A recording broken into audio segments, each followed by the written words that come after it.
please give Alexlouise a very warm welcome. Thank you very much.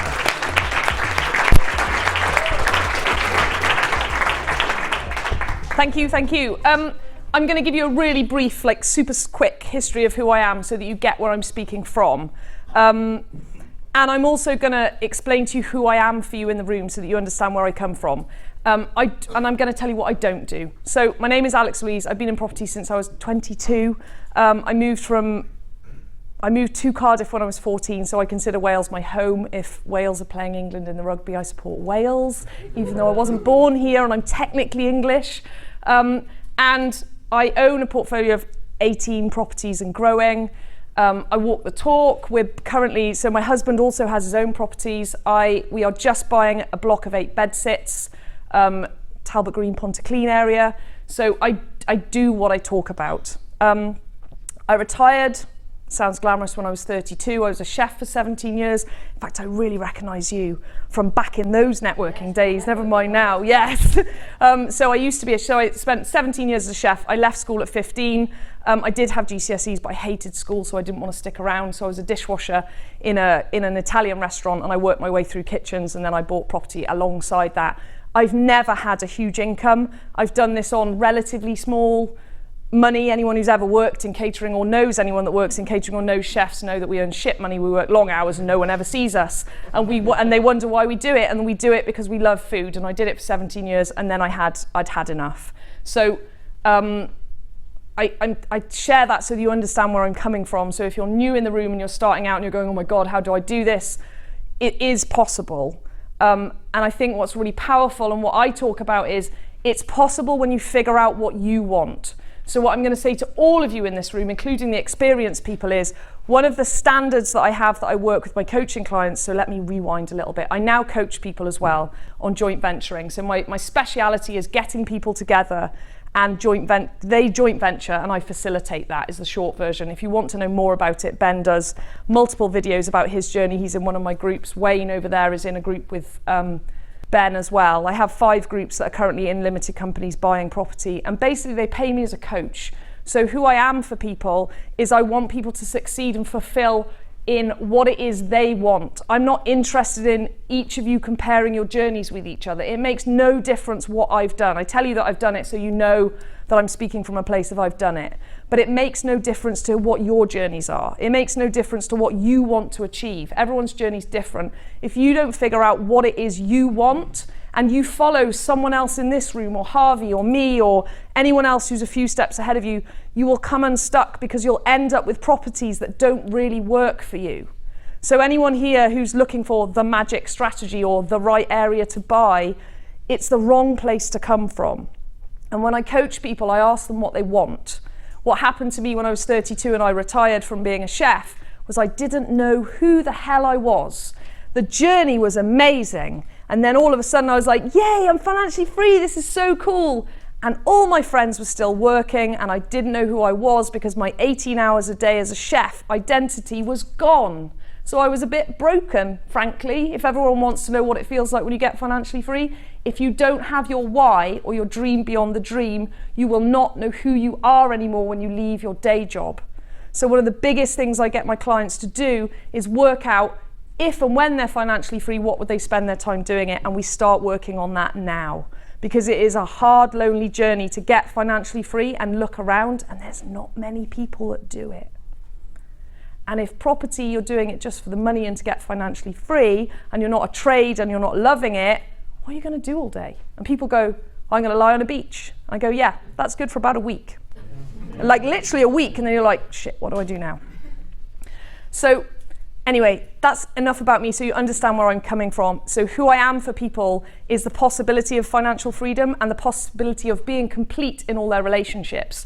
If you have got situations and relationships in your lives that don't work, your property business probably won't work either.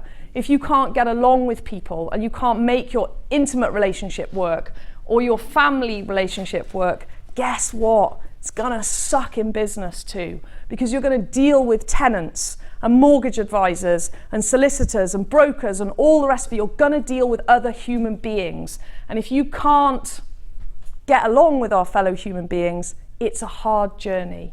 And when I say that, I really mean it powerfully.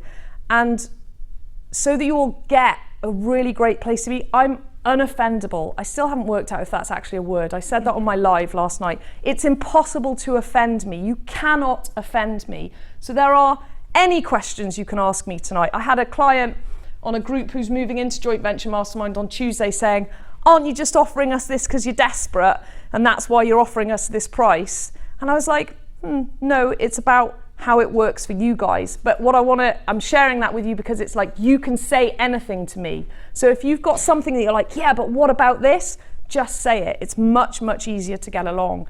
And the flip side of that is if you're someone who's easily offended or who feels like a victim in any area of your life, if and when your property business has hard times, which by the way, however good you are, it will have. Those of you who have been in this for a while will know that the financial crash and then the tax law changes and now the Section 21 fucking sucks, excuse my French. It's been a long, hard road. I've got clients who are considering selling their entire portfolios and starting again because they cannot manage to get everything into a limited company to work. So don't think that the journey will necessarily always be happy. And who you be when the times are tough is what's going to make or break you in this journey. Property and money will just magnify more of who you are. So if you're not very nice, when you've got more money, you'll be more not very nice. And if you're nice, when you've got more money, you'll be more nice. And that's it. Money doesn't do anything else other than magnify who you already are.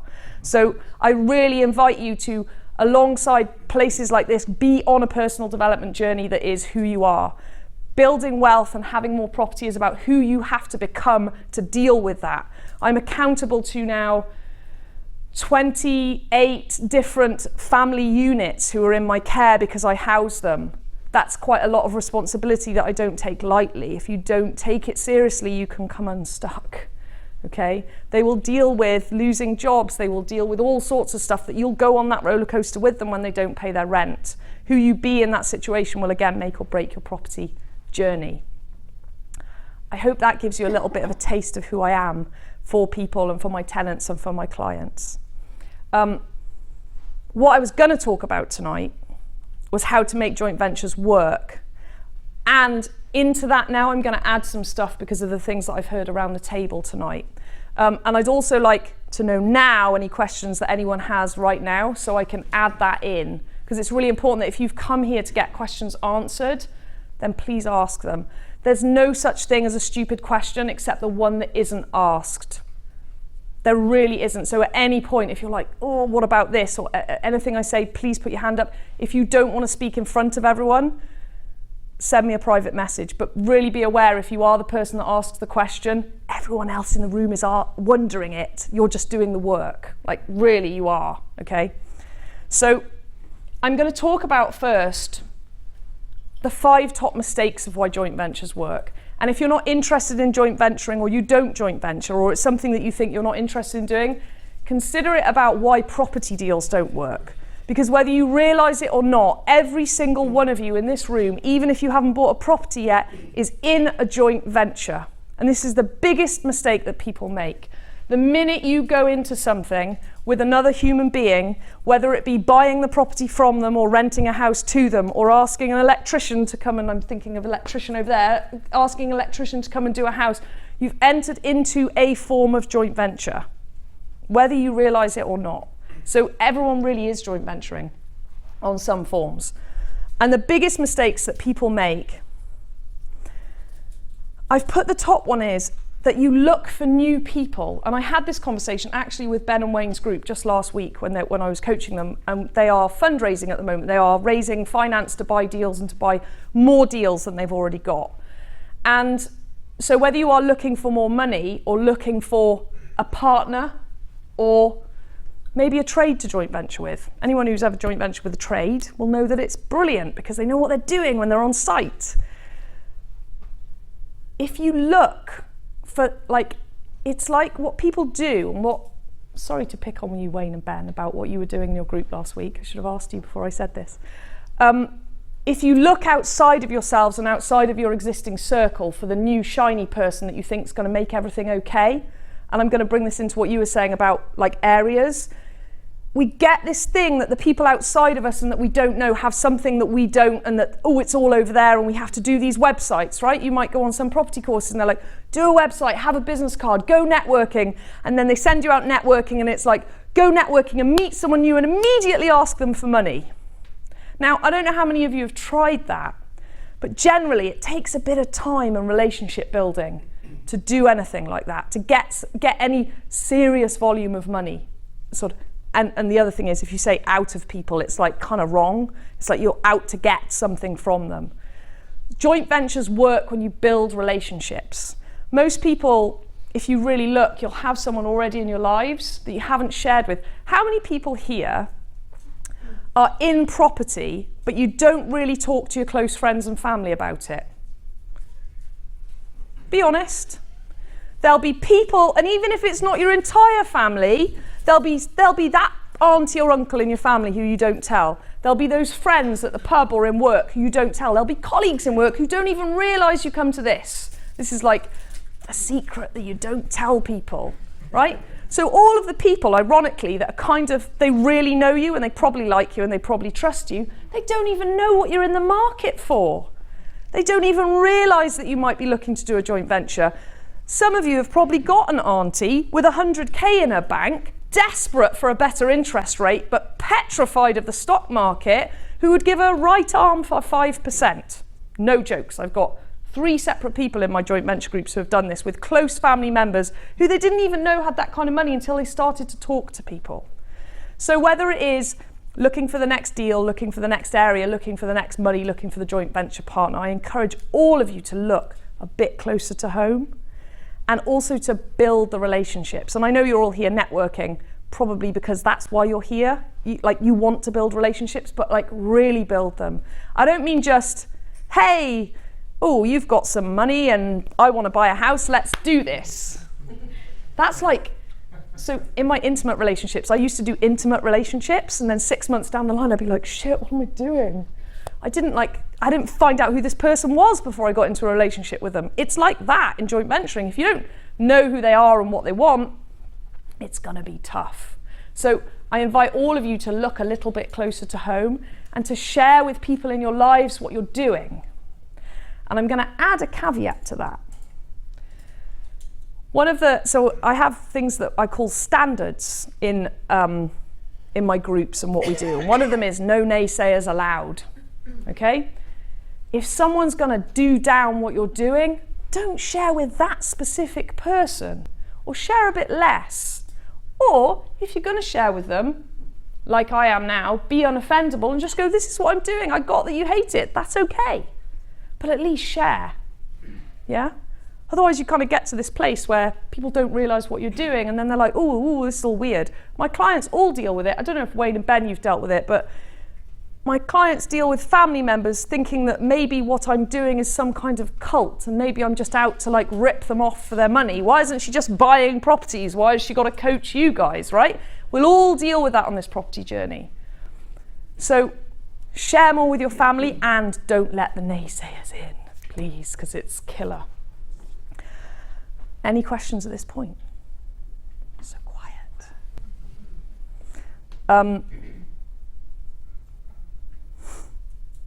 You've got to be willing to put your own skin in the game. If you want to ask people for money, you've got to put your own money in. That was the conversation we were having this week, wasn't it? It was like, if you want to ask people to put their money in, go and raise your own money as well. I've done it this week for the bedsits that we're buying. We're building a big extension on the side of our house as well. And we're short of about 40k because we're buying these bedsits cash. We're not doing it with a mortgage. And where did I go? I went to my, pre-arranged loan arrangement, my credit cards, the interest-free deals, you name it, I've raised it, right? I didn't actually go to anyone else, and I never go to anyone else until I've done that. Until I've maxed out all my availability and my capability, I won't go and ask anyone else for money. Because it's like asking someone else to put their money into your deal and you don't put anything in and there's no risk. It's a problem. The minute you start putting your skin in the game and you start putting your money in the game and you go, well, just going to caveat this with, I don't give financial advice and I really recommend that all of you do the due diligence. I'm telling you what I do, okay? So I use credit cards on a regular basis to raise finance, to do a development or to buy it, do a purchase, and then I pay them off, okay? It doesn't work for everyone. If you're not good at managing money or you get a bit stressed when you've got a credit card, this will keep you up at night, just so you know. Even my husband is going, oh, you can just tell me it'll all be okay. And I'm like, yeah, we'll be fine. Because we're like 100 grand in for loans and credit cards right now. Yes, exactly. Ooh. So put your own skin in the game. Like really, you'll be amazed how much you can personally raise. The other thing to the people, especially that are just starting out, you need to kind of do some deals so that people see that you're doing it. The ones of you that have done this, you'll know that's so, right? The more deals you do, the easier it gets. To the point where the bed sits that I am buying now, I literally got a phone call from an estate agent going, this isn't on the market yet, do you want them? Right? It's like the investor's dream scenario, which, you know, I've been doing this for 15 years and it's only just happened. For those of you who are just starting out and look, you know, you're phoning the estate agents going, oh, can you let me know if there's any deals before they go on the market? It's not going to happen until you get to a place where people trust that you can do the deal. So build the relationships as well with the estate agents. Show them that you will do what you say you're going to do. Don't go in and kind of make silly offers and don't complete on deals and all the rest of it.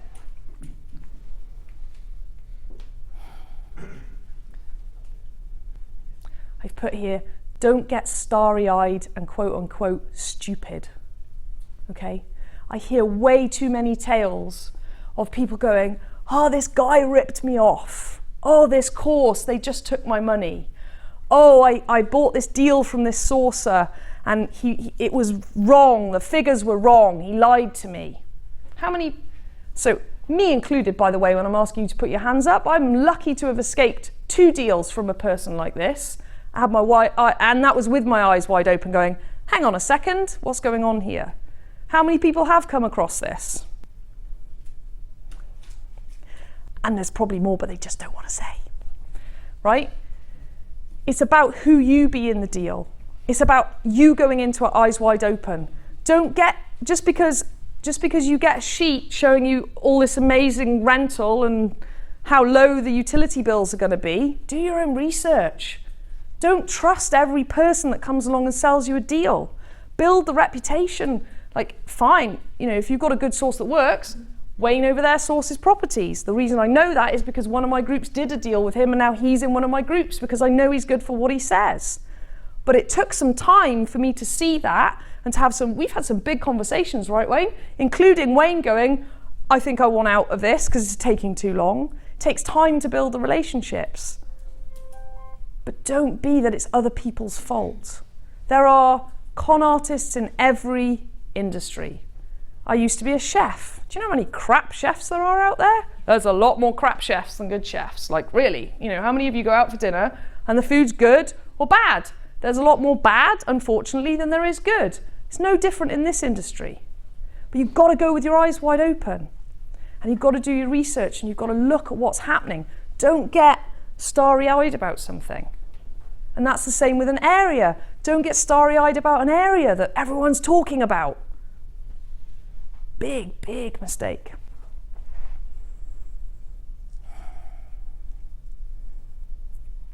Putting proper agreements in place. Oh my God.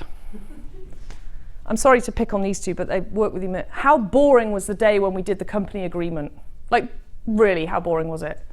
Some of these guys were falling asleep because I picked up something and everyone went, what? As we read out the company agreement that we use in JV. That these guys take out between themselves, that we've, you know, done over probably a few months of different groups looking at it and working with it. It was so boring. But do you know what? You've got to make sure it's there. So if the worst happens, you've got something to fall back on. Because if your relationship with whoever it is breaks down, you've got to have it written down. And I'll tell you how serious I am about this. I joint venture with my own dad.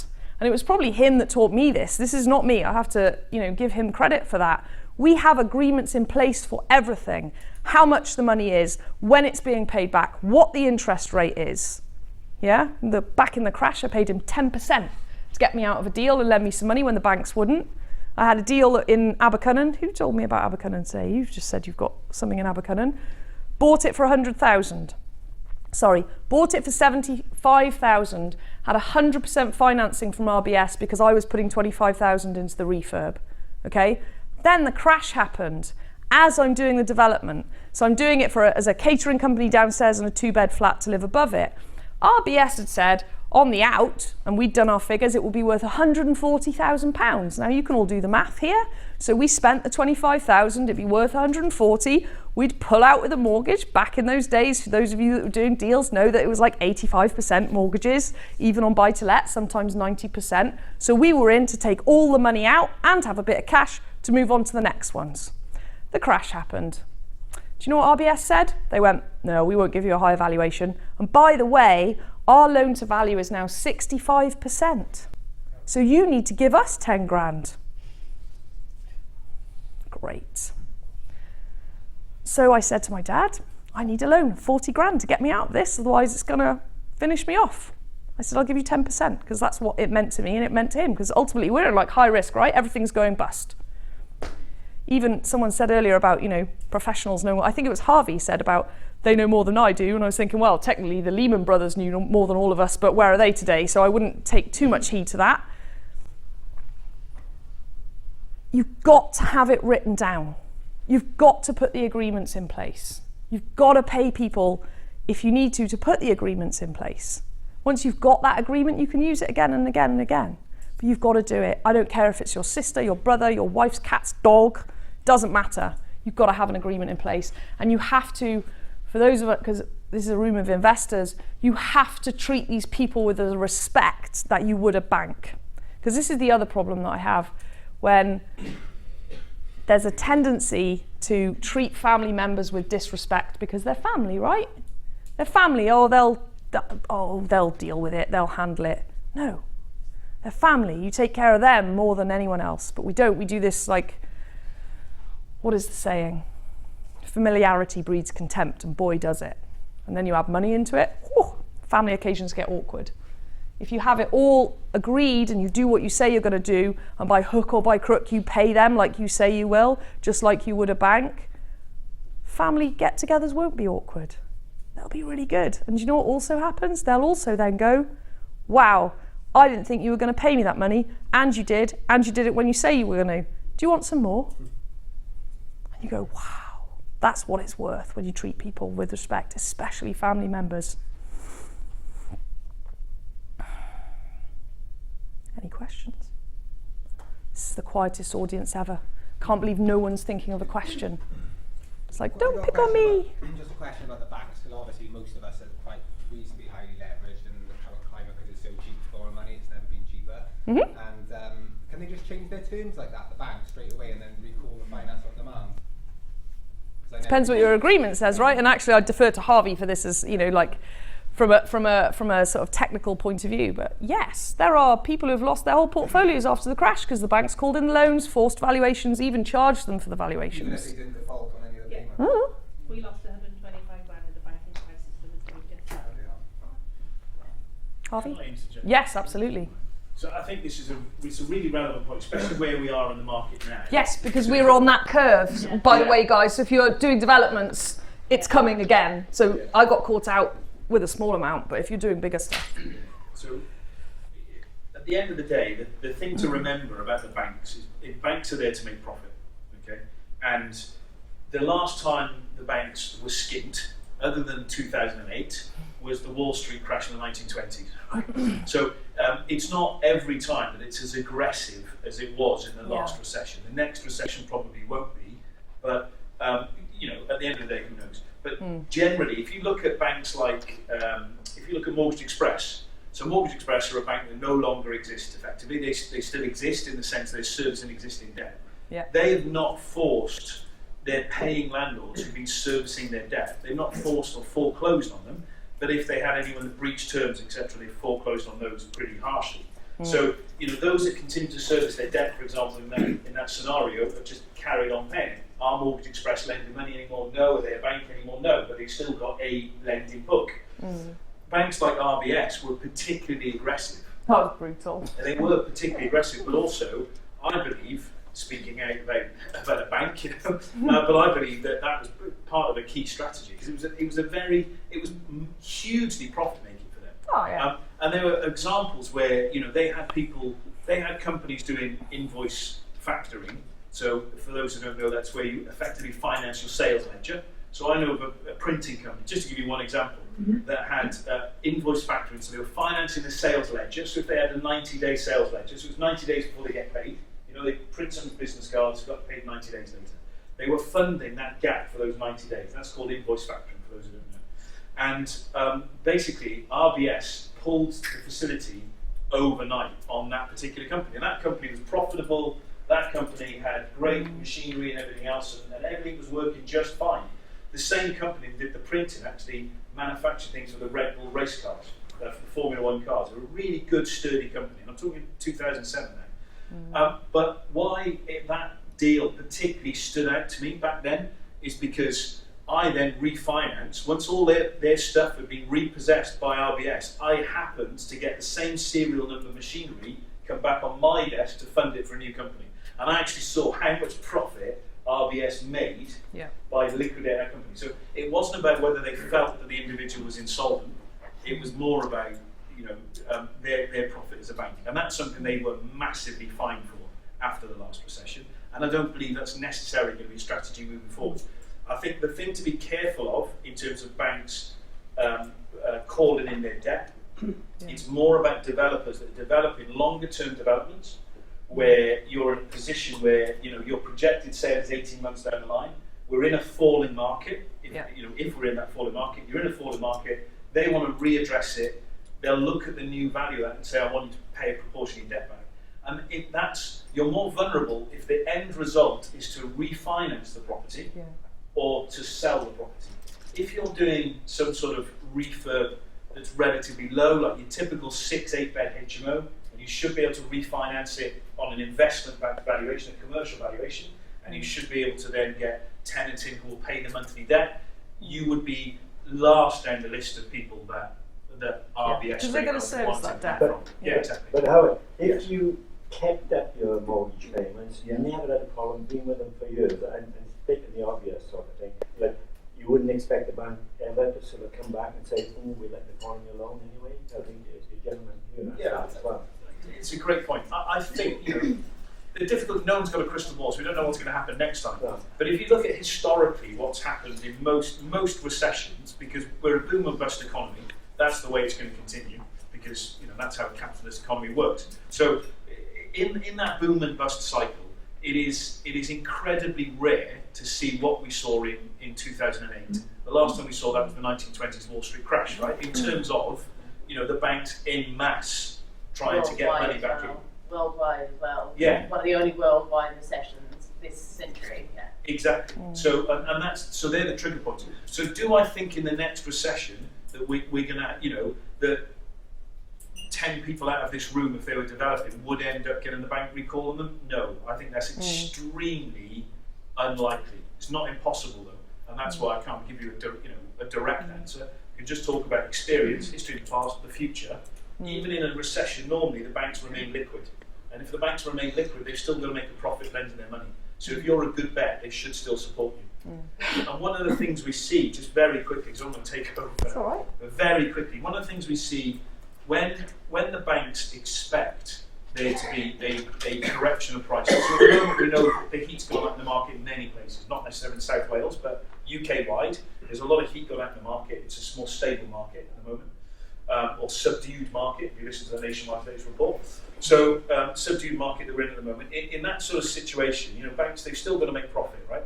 But the telltale signs to whether they think that's going to result in house prices dropping, values dropping, and therefore the risk of their debt and default getting higher is when on the new products that they're lending now, they reduce their loan to values. Yeah. So overnight in 2007, we went from going onto our quoting system and having rafts of residential deals at 100% mortgages and a raft of 90% buy-to-let deals. Those were the days. Those were the days. To suddenly seeing 80% max on a residential, and you had to be perfect to get it, and 70%, even 65% on the buy-to-let. So they reined it in reined in the loan to values to foresee that correction.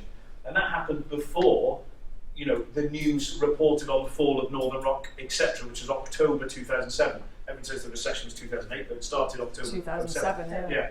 So that's the situation. So if we move forward to now, in the last 3 months, we've had more lenders move into the 85% loan to value sector in lending than we've ever seen since the credit We're crunch. on this bit, people. So exactly. So we're not in that. We're not on that downward spiral at the moment. The lenders don't think we are either. That's why they're still pushing money at the door. So is it something to keep your eye on? Yes. Are we there now? No. And do I think they'll recall all of the debts as they did in 2008? I think it's like a 1 in 500 chance that happens again. But you've got to make sure that whatever you're doing, and this comes back to running your businesses properly, and it doesn't matter whether it's a property business or you're running, a sole trade or anything, right? Like you were just saying about invoicing factoring. I've got a client, so I also coach people about their businesses or their relationships, whatever. I'm coaching this guy about his business, and I've just got him off invoice factoring. That is not a good way to run your business. I'm sorry if there are any invoice factorers in here, but from a business point of view, if you are running constantly in an overdraft or a big overdraft, or your overdraft's getting bigger, or you're invoice factoring, you're not making any money. Your business isn't working. And it's the same with your properties. You've got to make sure that you are as profitable as you can and that your business works. People say to me, oh, what happens if there's a crash and property prices halve? I go, well, they halve. I'm not selling anything. It doesn't matter. And it's like, you've got to understand the business that you're in, and you've got to understand that you've got to run it responsibly. So if you're not dealing with your money properly and you're literally living month to month, and for example, if you lost your job, you'd be in a lot of trouble, which I would assert that there's quite a few people in this room that are, not because you're not good at doing stuff, because actually the majority of people are one paycheck away from really not being able to pay the mortgage. There are very few people who have 3 to 6 months worth of salary saved in cash in a bank account somewhere. So it's also about running your businesses properly so that, God forbid, well, it's not if the crash happens, when the next crash happens, you can weather it through. You can see it through, you can deal with it, okay? You're gonna get knocked down, you're gonna dust yourself off, you're gonna get back again. It's just cost me the best part of, I'd say probably 150,000 and counting to deal with all of the tax changes, to stay effectively profitable, to move forward. The irony being, great, the tax man, he's had a massive grab from me, but do you know what? He's not going to get anything for years, because now I'm in a limited company and it's very tax efficient. So I actually kind of thank him for doing it in some ways, because actually now it's really workable and I can get mortgages in a limited company. I've been trying to get mortgages into a limited company for years, way before all people started talking about this, and you just couldn't do it. People didn't want to lend.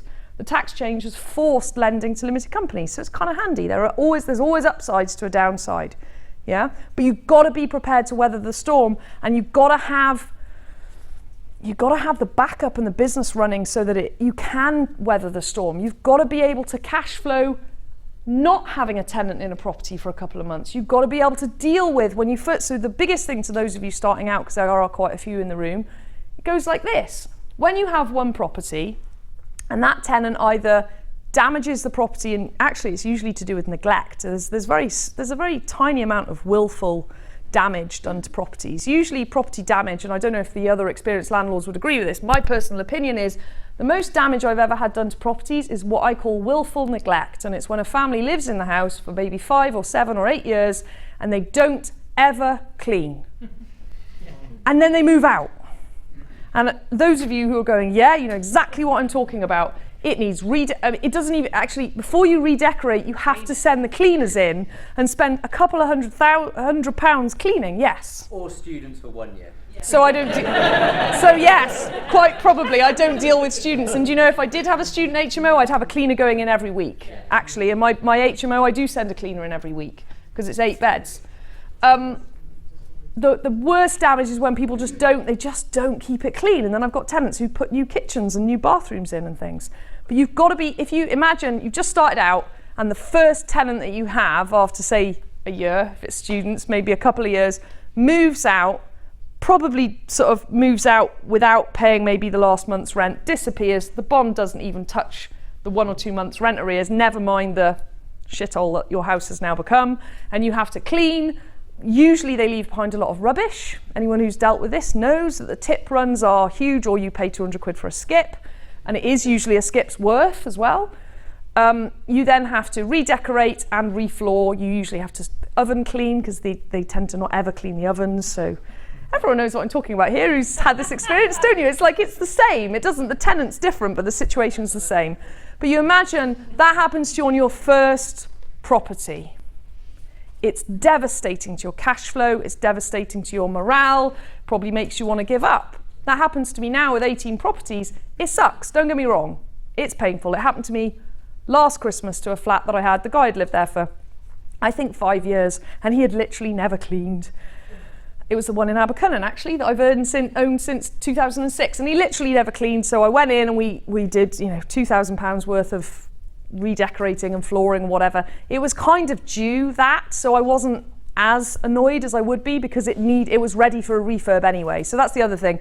If they do it when it needs a refurb, I think, well, I was going to spend the money anyway, and it feels like better value for money when the property's really trashed rather than just, it's looking a bit tired. That's the way I see it. So if that happens to you when you've got 1, it hurts. If it happens to you when you've got 10, 15, 18, whatever, all of a sudden it's not so bad. So for those of you that are starting out, you've got to make sure even more that you've got the extra in the bank to deal with that. Because do you know what? I can cash flow something like that out of 1 month's profit. It doesn't hurt that much.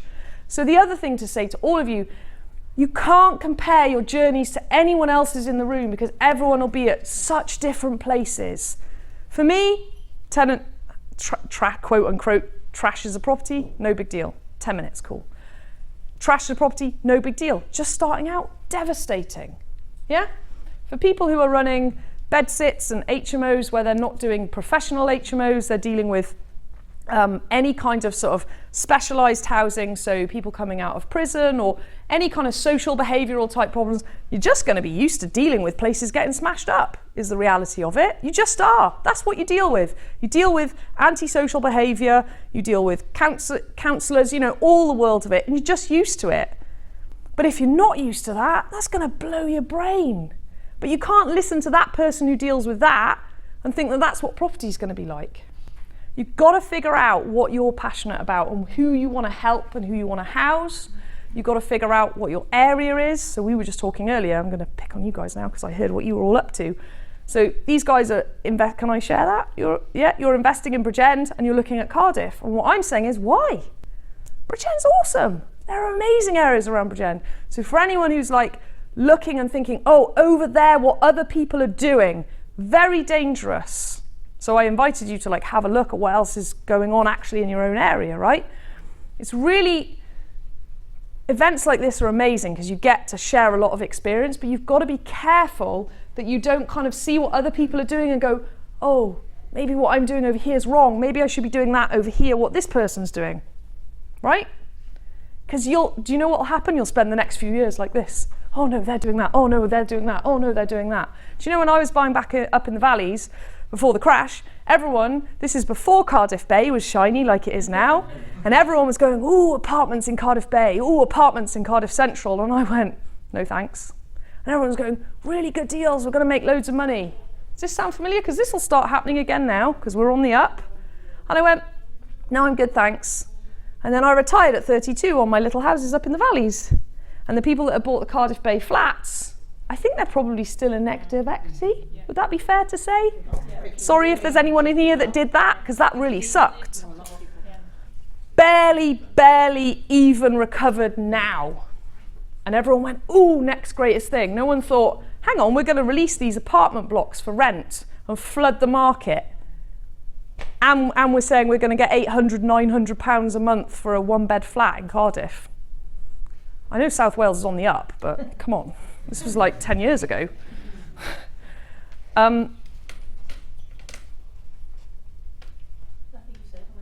It's all right. You did this to me when I was speaking at the other place.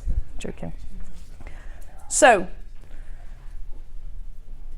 my biggest message for all of you tonight is figure out what your journey is and what's important to you. And that's not to say that you look at what other people are doing, because sometimes you'll get some good ideas from them, okay? But don't get swayed by it. That's why I don't stand up here and talk about strategy, because it makes no difference. What I did makes no difference to any of you, like literally no difference. Because just because I did this doesn't mean it'll work for you. Yeah, you've got to know what you're doing, what you want to do. You've got to surround yourself by other people who get that and support you in it. And then actually, do you know what this journey's about? It's pretty relentless. You just got to keep going. And there'll be days, how many people in here who are landlords have thought about giving up? Really? Like, yeah? It's like, huh? There you go. Yes, I still do now. So bad news is, doesn't get any better in that sense. So my cycle in a refurb is this. I get really excited when I get the deal, and I love the strip out. My husband and father-in-law think I'm nuts because I literally love smashing up kitchens. I'm really good at smashing stuff up. And then you get that, everyone who's done refurbs will know this, you get this kind of, so the smash up happens really quickly and it looks like loads of stuff's happening really quick, and then there's this lull in the middle. And it goes on and on and on, and it looks like nothing's changed. This happened with our extension. We were in the ground for months because we had to go 3 meters down, and everyone's walking past, looking at the extension, you know, looking at the guys digging it all out. Nothing happened. Foundations go in, everything happens, everything goes in. Months and months and months, nothing happening. Bricky shows up, up it goes in weeks. And everyone's going, oh, look, that's going fast now, isn't it? So you get this cycle, and then it suddenly speeds up and things start going in. The kitchen goes in and the bathroom goes in and the tiler comes. And you go, oh my God, we're nearly finished. And then what happens? There's this lull where all the finishing off takes forever. And you said you were going to have a tenant in a month ago, and you still haven't got the doors hung properly because the carpet fitters came in, took the doors off, and the chippy's like, well, I'm going to charge you a bit extra for that because now the doors won't fit because the carpet fitters come in. But the carpet fitter didn't call you either to say that he'd taken the doors off and they wouldn't go back on, so you don't find out for a week when you go to the property again, for example, right? So you have to be relentless in this. So I go through this cycle where I love it, then I smash the kitchens out and do all that stuff and fill skips, and then I hate it and I swear I will never do another property again, ever. And then it's finished and I give the keys to a tenant and I'm like, oh my God, that was so much fun, let's do it again. You've got to know what your journey is, and you've got to know there are bits that you're going to hate, and you've got to just suck it up when you hate it, because it does come good in the long run. What else have I heard today that I wanted to pick up on? Small amounts of money. The money isn't made in the big amounts. The money isn't made in this big deal that's going to get you sorted, okay? The money is made in the £200 a month and the £300 a month and the little bit here and the little bit here, and you kind of add it all up. So anyone here who's a bit downhearted when the rent comes in and goes a bit like, oh, is that all? You can't get any more while you're thinking, is that all? You have to appreciate every single penny that comes in. You have to get that your tenants, even on a single let in the valleys, are paying you between £5,000 and £7,000 a year. Now, any other business who had a client that pays you between £5,000 and £7,000 a year, how would you treat them? You'd be like, man, they're paying me £5,000 to £7,000 a year, and they just keep paying, and I haven't done anything new. Okay, you have to do a gas cert, and you have to do a bit of maintenance, but that's it, right? You've got to appreciate the stuff as it comes in. And you've got to remember that the £200 add up to be thousands. And then all of a sudden, you have a tenant that leaves you a bit trashed, but the other 10 make it okay. So if you are looking for like the big deals that are just going to make everything okay, remember that they come with the big downsides just the same. They come with all the other stuff that the big deals come with. We were talking about serviced accommodation on our table, and it's like, yeah, the figures look great. How many people here do serviced accommodation? Less than I thought. How tough is it sometimes? It is pretty tough, yeah. Like I just had a gas leak the other day, which I don't know where it's from, and it's under the kitchen somewhere, but I had to evacuate the whole premises, and I've lost rent for like 2 weeks now. I've got compensation claims, and Yes. I have to rip the whole house apart looking for the gas leak. So that sort of Ouch. thing does happen, strangely. I've had a blocked toilet. Well, actually, the whole run. So there are 2 bathrooms and a kitchen, and the pipe's blocked. But guess where they blocked? In the bit where you can't access. So we had the kitchen units out, And I was the smallest person on site. So I had to lie on my back underneath the kitchen unit with my arm down the shit pipe to try and get it unblocked. I have done it all. I have done it, you name it, I have done it.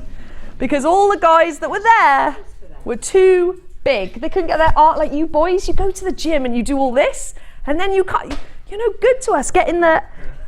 So I literally had a spaghetti, you know the things that you used to get spaghetti out of a pan of water? I had one of those, and I had my arm, and I lay on the floor, and I just got it down the right corner, and we unblocked it. Now, what happened then was we had to go scaffolding outside, dig a hole in the wall, renew that. It was an old lead pipe, so for soil stack this pipe, going round a corner to a pipe about this big, it's never going to work, but we didn't realise this when we did the refurb. So again, I've been in this for years and I still made these mistakes.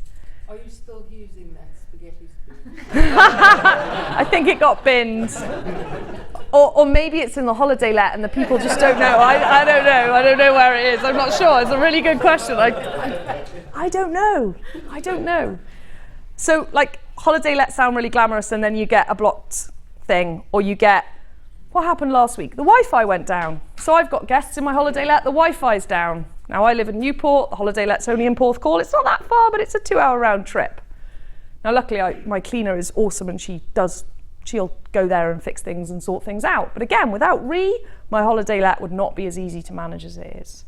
So with every perceived upside and every perceived, oh my God, HMOs are brilliant. Like, yeah, HMOs are good.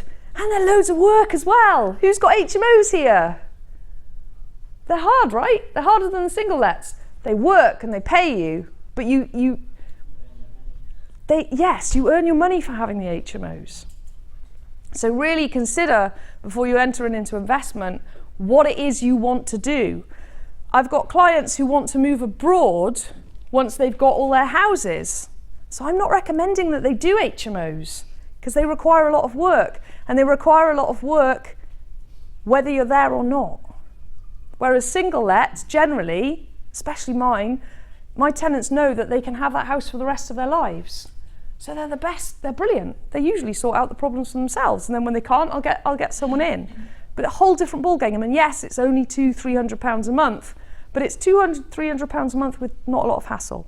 So no one strategy is going to fix everything. No one strategy is going to be amazing. You've got to figure out what you want for your life. So if you don't know in 10 years' time where you're going to be, deciding which properties to buy today is going to be tough. So for anyone that can't answer me, what's your dream? Aside from being financially free, I got that. But everyone wants to get financially free for a reason. But we forget to figure that out. So I leave you with that final thought of figure out what it is you want your life to look like and what else you want to do other than property, and how you want to serve the world actually is what there is. How do you actually want to give back? Because no one's coming to save us. I hate to drop that bombshell, but we're it. We're literally it. So what is it that you want to do in the world? There's a question at the back. The main question, which I asked you this earlier. You mentioned earlier. Oh, they're all coming out now.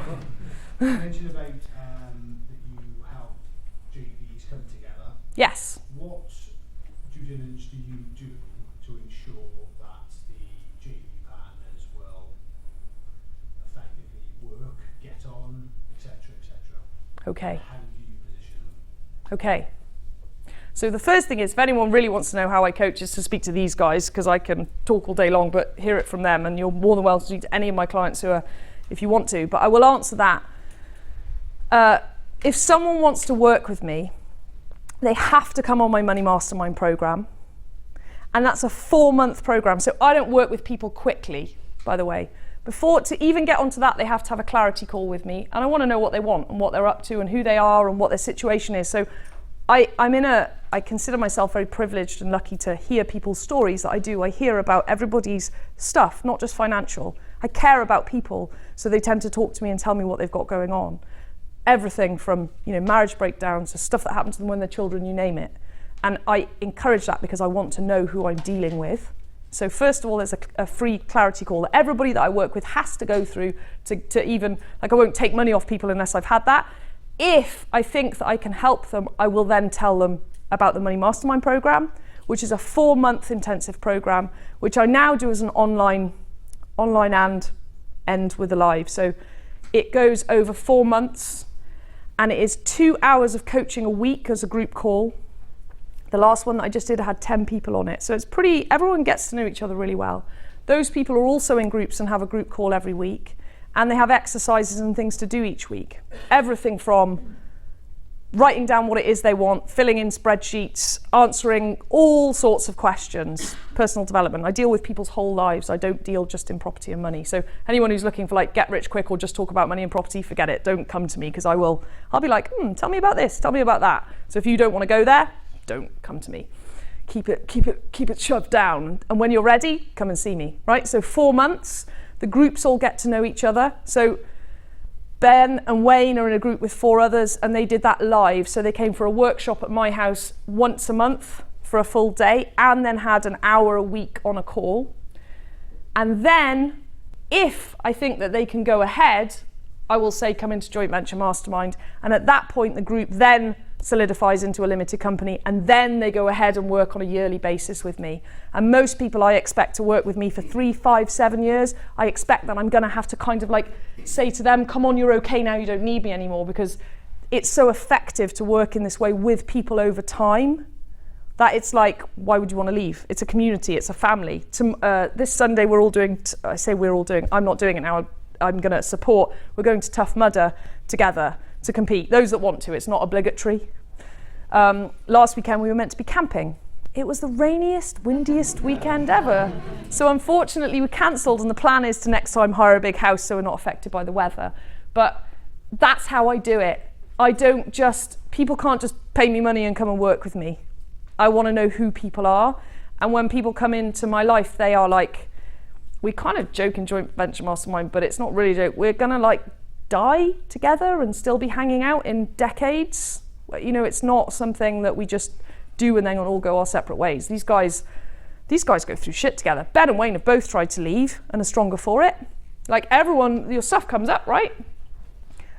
Does that answer the question? Yeah. Cool.